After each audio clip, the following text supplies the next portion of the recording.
and Plum update. These are the Opal plums which we've been picking over. Julia's took a lot to the market and sold them, took a few to our local butcher and sold them.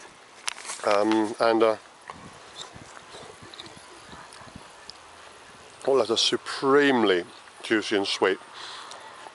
Really ripe plums do not travel and they do not keep. If you ripen them on the tree until they're really ripe, then they won't last long after you pick them. You need to pick them probably a couple of days before they're perfectly ripe, so they can be stored and travel. But the Opal plum, really, really good. They're perfectly ripe. See, they just separate from the tree almost at a touch. Almost at a touch. What we do with these is we pick them over, choosing the ripest first, then we leave the less ripe ones, which will enlarge in size as well as mature on the trees. We pick them over several times.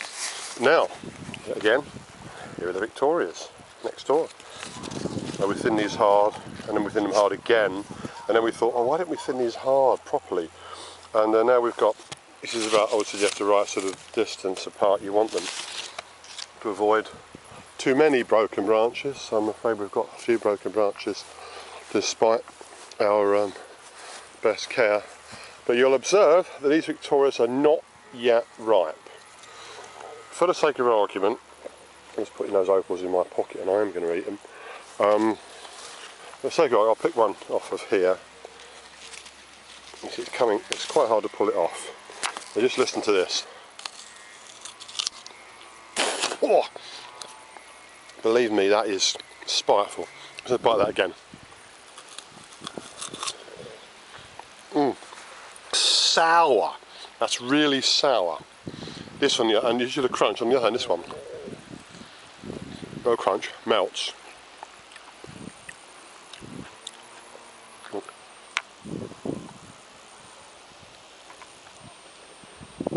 Look at that. That's worth the time we've spent watching this video so far. Just to have really that lesson emphasised that with all fruits, some ripen earlier than others. And if you're planting two fruit trees, 2 plums, 2 apples, 2 pears, do the math, do the research, and plant.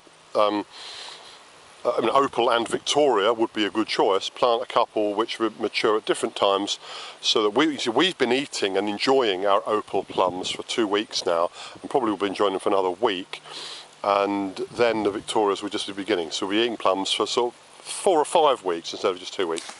Anyway, a little bit about pears. These are our Espalier pears I've talked to people about. This is Winter Nellis, a marvellous pear which in a good year will keep through February.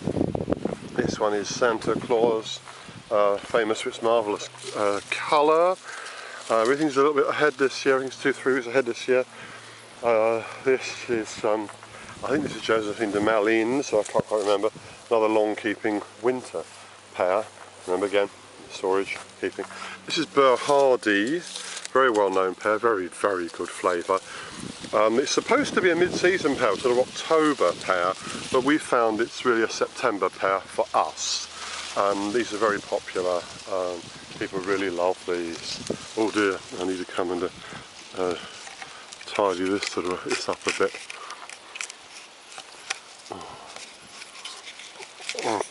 Yeah, I need to do a bit of work. I'm going to do something, let's see what he's doing. And this is the first time we've had a really good crop of Doyen du Commis, which is considered to be the pear with the best flavour of all pears. And this is a beauty. These pears, you may have noticed, a lot of them have got French names.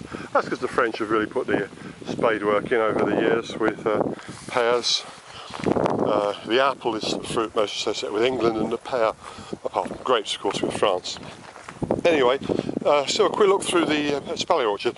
That was the Espaliers there.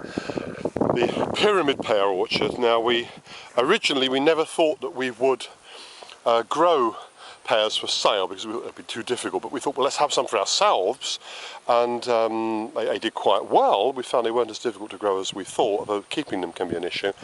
And we took some to market one day. We had a surplus and they were very, very popular. So we thought, hey, what about that patch we've got of Bramley apples and Sunset, which are good apples.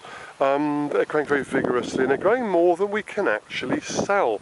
So why don't we pull them out and put some pears in, because the way the Bramleys and the Sunset were growing so well, we thought, well, this is good soil, so it'll support pears. It's a big effort. So 3 years ago, March 2009, we planted about 30 small but healthy 2-year-old pear trees, which we obtained from Blackmore nurseries, which I highly recommend if you live in southern Britain. Blackmore nurseries, varieties were Concord, Comis, Burr Hardy and Conference. Yeah, Conference is thought of as being a reliable pear, although not necessarily having a fantastic flavour. Comis, Doyen du Comis, which is this one, is thought of as being a difficult pear to grow, although it's got fantastic flavour. Concord is a cross between Comis and Conference, and although you won't always get that kind of reliability in a cross, I am told that Concord actually, I think this is Concord, I'm not quite certain, I've got it written down somewhere on a piece of paper. I've been told that Concord is sort of like a best of both worlds. It's got a lot of the flavour of Comis, and it's got a lot of the reliability and heavy cropping and toughness of Conference, so we'll see. Anyhow, this is Burr Hardy, very high quality pear. Taste of rosewater, beautifully sweet.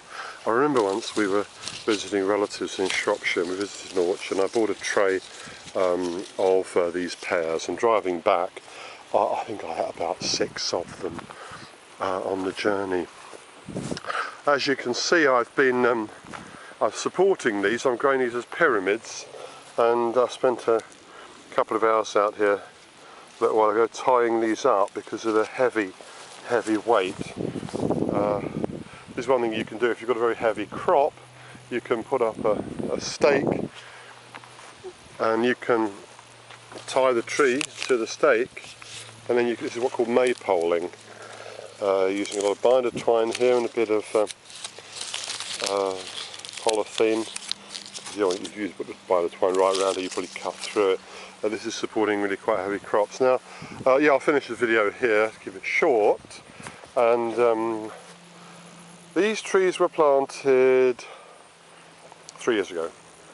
They're carrying a crop which I think is probably going to average about 3 kilograms per tree this year. Now we'll sell these for £3 a kilogram, so you know, these trees will probably, not quite, but nearly pay for themselves this year. This is the first year they'll have a serious crop on them. There was just a few, just a couple of, 2-3 pairs per tree last year. This year they'll nearly pay for themselves, not counting the labour, of course, or when you return on the land. And next year, which will be the 4th year after planting and the 2nd year of cropping, they will, all other things being equal, they will pay for themselves. But having said that, the amount of money one spends on planting a tree is relatively small, and I'm sure you'd agree it's worth it.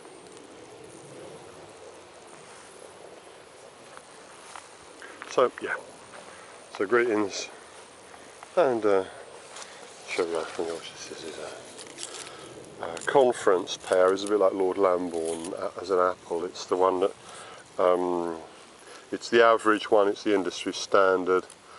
There are better flavoured pears, but when you look at reliability, giving you a crop every year, not being unduly difficult to pollinate, having a reasonable period of ripeness, and having a pretty good flavour, not of the highest quality but pretty good.